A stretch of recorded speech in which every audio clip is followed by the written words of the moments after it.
Right now at 6, fans descend on Pasadena for the Rose Bowl. It's been an awesome experience considering we're making history. I mean, they're undefeated and they've had a phenomenal year. Orlando Sanchez is live with how our undefeated Oregon Ducks are preparing ahead of tomorrow's big rematch against Ohio State. Plus, a Kelso family in a race against time after their house was seriously damaged by fire. Would be perfect just to, get somewhere where we can just get by for now. And forget the pie, now rent bills are stacking up for shuttered Sheri's restaurants. And it was just dragged out to the very end. What court filings reveal about just how bad things got at the very end.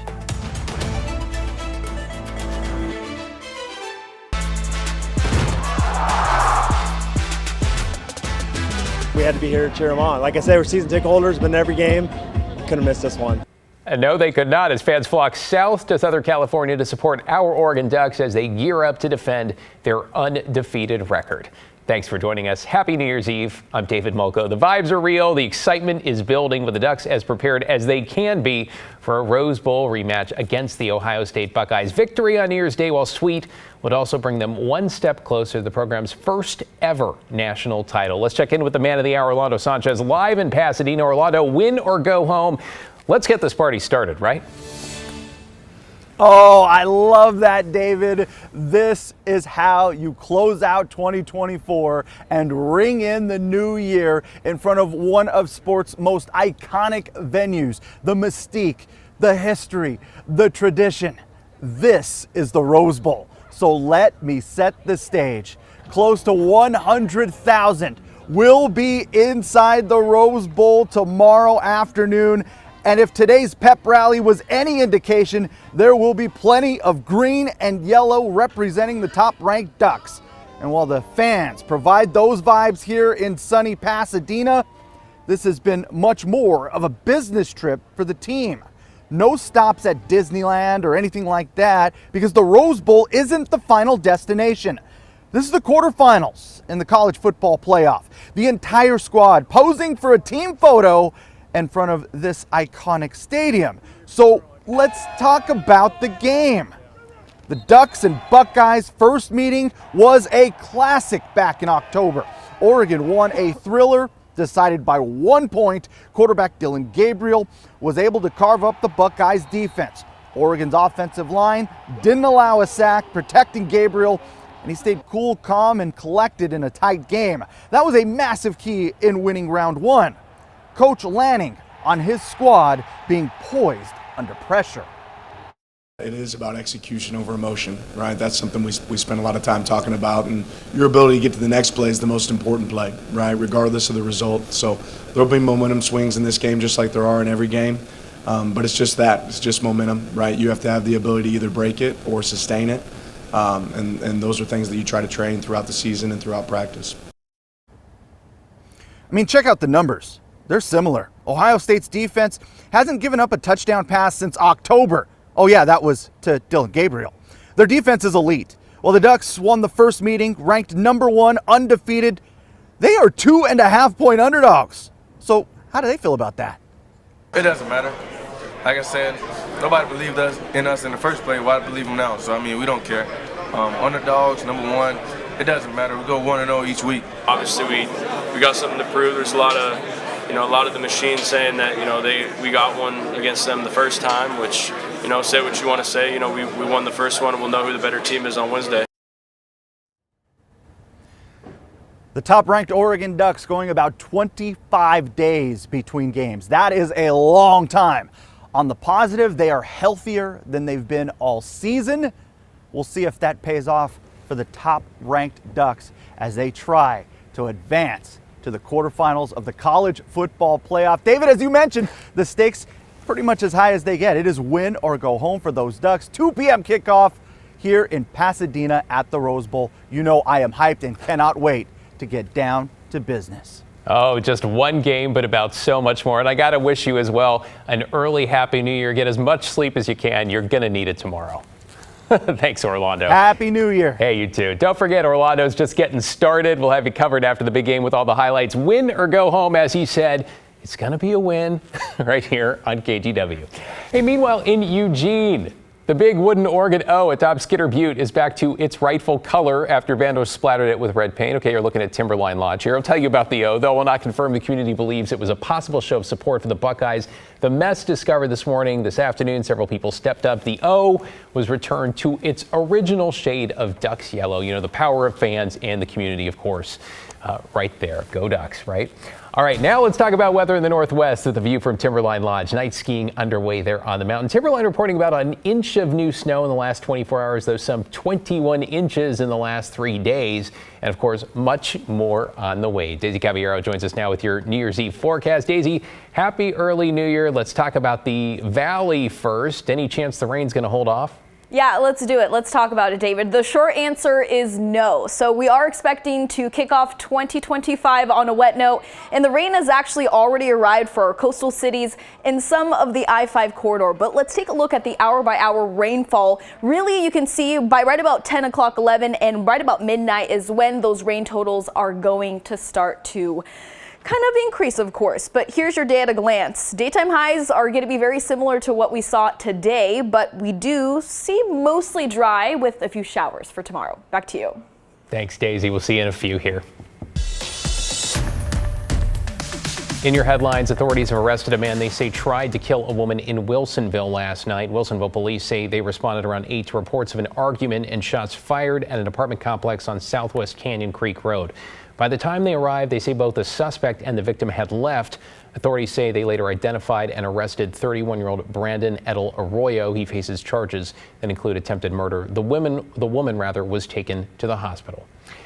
Salem police are asking for help finding a vehicle that may have been involved in a deadly hit and run. Here's a look at surveillance video from around 8:30 in the evening on Monday, December 23rd. Police say this white vehicle was spotted near the scene at Murlark Avenue and Edgewater Street Northwest. That was right after the hit and run. Authorities say the victim, 63-year-old Stephen Bishop, died at the scene. Investigators say they are looking for a white Jeep Grand Cherokee, possibly a 2015 or 2016 model. We are learning more about the stowaway who made it onto a Delta flight in Seattle without a boarding pass. According to court documents, the woman allegedly bypassed the ID check at SeaTac security by ducking under a stanchion or a rope line there. Then, after clearing security, she made it onto the flight by walking behind another passenger at the gate counter. The suspect was caught on board before the flight took off to Honolulu. She now faces charges that include criminal trespass. And firefighters in Hillsborough say a battery being charged inside a garage is responsible for a massive fire that forced a family of 5 and their pets from their home over the weekend. This was Saturday morning on Southeast Cypress Street. A fire inspector says the battery, which the family says was for a go-kart or mini bike, failed and cautioned that not all batteries live up to the same safety standards. Not clear what happened here with that one. Fire crews helped rescue the family's 4 dogs, 2 turtles, a lizard, and a hamster. Thank God we weren't sleeping, because if we were sleeping, who knows what could have happened.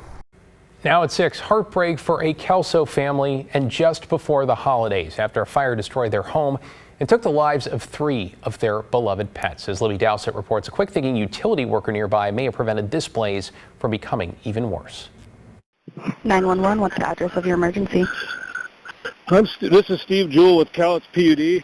We've got a house fire. On December 16th, Valerie Hodgkinson and her husband Cody had just left their Kelso home to get wrapping paper for the holiday when a neighbor's call asking if they were okay sent the couple racing home. And when I beat on the front door, I got heat behind it. It's growing. Sorry, I have help coming that way. Hold on one second, okay? Okay, yeah, and I like I say, I beat on the door, but that doesn't look, I don't know if there's anybody here or not. Inside the home, there are 5 pets, 4 dogs and a cat. Panic. My dogs are in the house and nobody's telling me anything about my animals. The couple arrived home to find the inside of their home torched, the 2 surviving dogs outside after firefighters had freed them. The other 2 dogs and the cat dead inside. It felt like my heart just been ripped out of my chest. It literally felt like I was dying, because my baby was gone. Ragnar, that was his name, gone.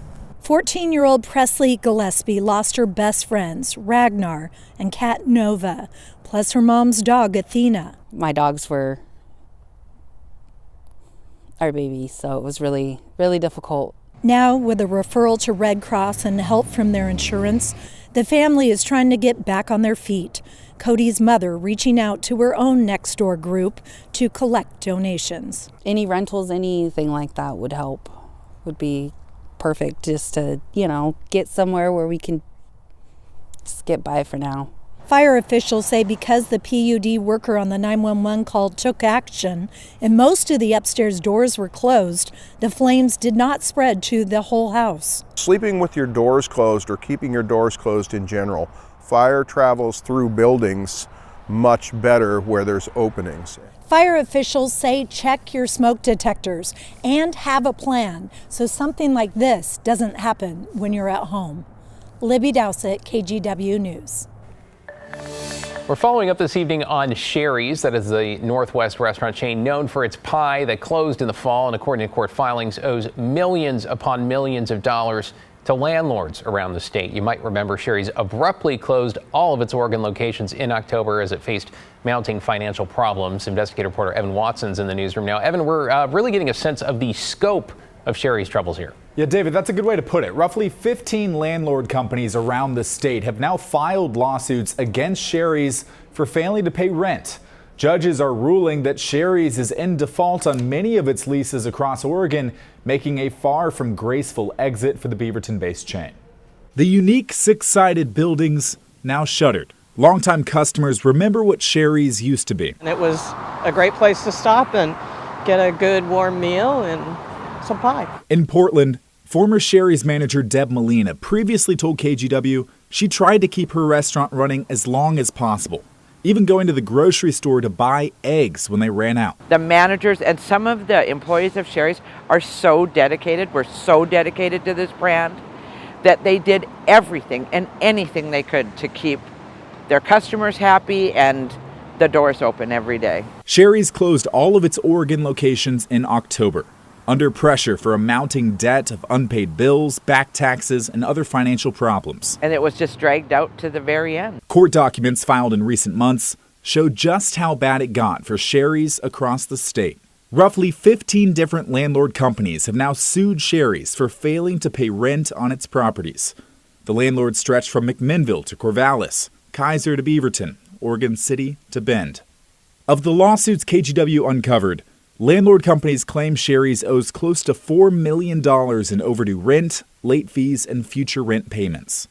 A Multnomah County judge found Sheri's in default for $45,000 of past due rent at a Troutdale location. The judge said Sheri's also owes more than $2 million in future rent payments through 2036, per the company's lease agreement. A letter from the landlord of a Grants Pass Sheri's said the restaurant chain stopped making payments in June, racking up 3 months of unpaid rent after that. And the owner of a Springfield Sheri's location attached a photo of the restaurant's closing notice, saying the landlord is terminating the lease and re-entering the building, but Sheri's is still responsible for its payments. The financial fallout for a Northwest institution. That's the end of Sheri's. I couldn't reach anyone with Sheri's for comment today, and the company may not be able to defend itself in court. Law firm Miller Nash also filed a lawsuit against Sheri's in October, saying Sheri's didn't pay them for $390,000 of work. A judge ruled in the firm's favor by default after Sheri's didn't respond. David. Thanks, Evan. Appreciate the follow-up and your reporting as always. A very happy new year to you, too.